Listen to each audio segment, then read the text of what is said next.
Well, guys, I just finished up a call on a steam boiler. It's 5:35, and we have another customer that has no heat. It's a restaurant here in Salisbury, Maryland. They have an older unit, but then they have a brand new unit also we just put in back in August. They're saying no heat. So we're going to go up there. We're going to see what's going on. I have my coat off right now because it was warm in the basement I was working on. I was just working on a flooded out steam boiler. I was just balled up. I wish I would have got some video on it, but I just didn't have time. I knew I had other calls to get to. So let's see if we can get any footage on this one, guys, because this is, as of now, my last call for the day. We'll see if anything else comes in because I am on call. And it snowed earlier today, and it's cold, so we'll see what else happens.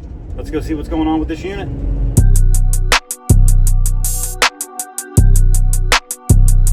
I just got up here. That one's working. This one is not, so it's the new one that's not working. I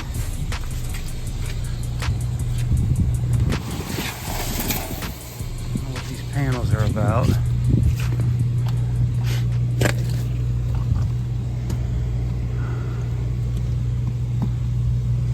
Let's get it opened up. Let's see what ails this thing.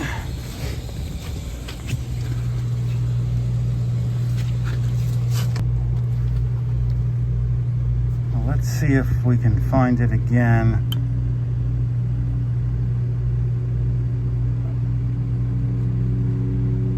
Diagnostics.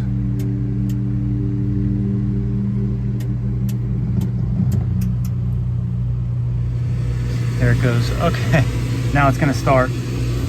Let me shut it back down. Okay, so I looked at the onboard diagnostic when I first got here, and it said ignition failure, but then I reset it, and it said proving switch error.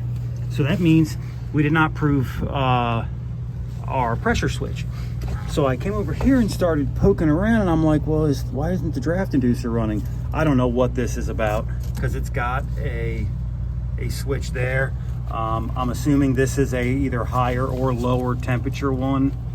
I don't know. I don't have time tonight to deal with this. That's all I can think of. It's either a higher or low pressure, or higher or lower temperature switch, because it's got one installed there. So either way, I came over here to this plug, and as soon as I grabbed it, the draft inducer started. And I was like, okay, so there is something up with this plug here, and it's an awful weird beefy type plug.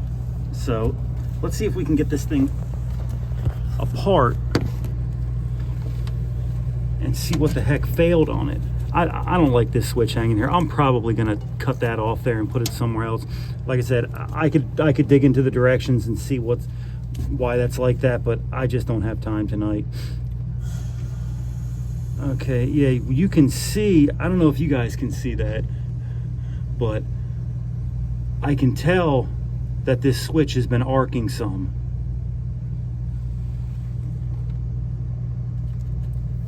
I'm almost half tempted to just cut it out of there and just wire everything together,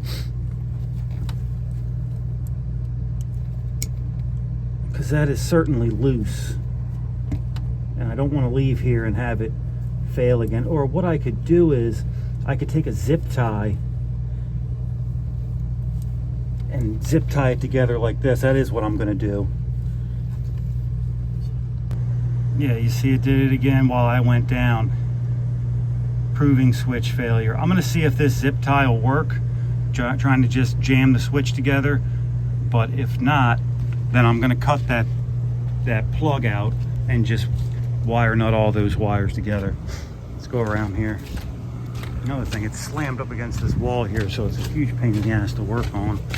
Let's see if we can.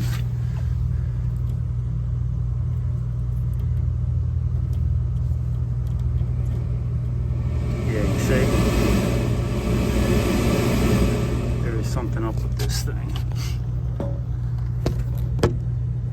I don't even know if I feel comfortable doing this to it, but we'll see. It works. I should turn this off first, but I'm going to see how well it works.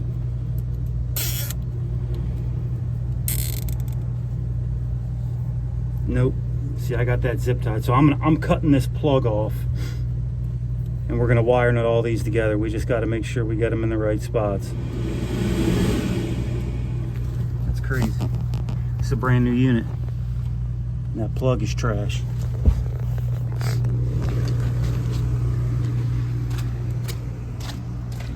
Alright, I've cut the plug out. Now I left the leads on this side a little long, just in case that draft inducer ever needs to be replaced and someone wants to try this plug again. Maybe just this side's bad, I don't know.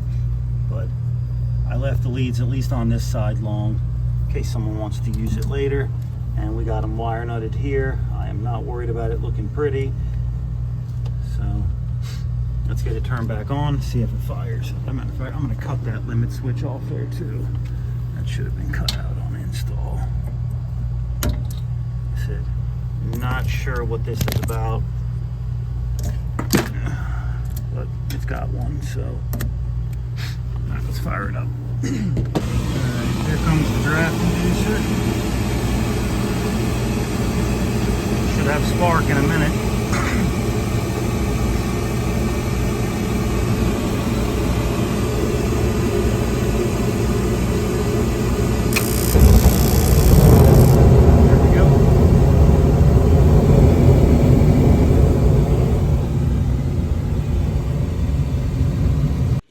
Yeah guys, so a brand new Trane rooftop unit with a faulty draft inducer plug.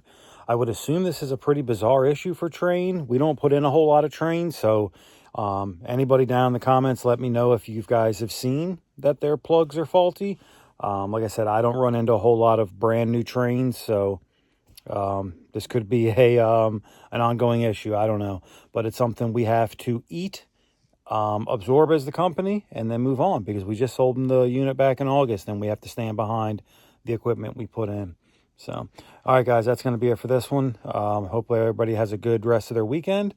Don't forget to like and subscribe. I'll catch you on the next one.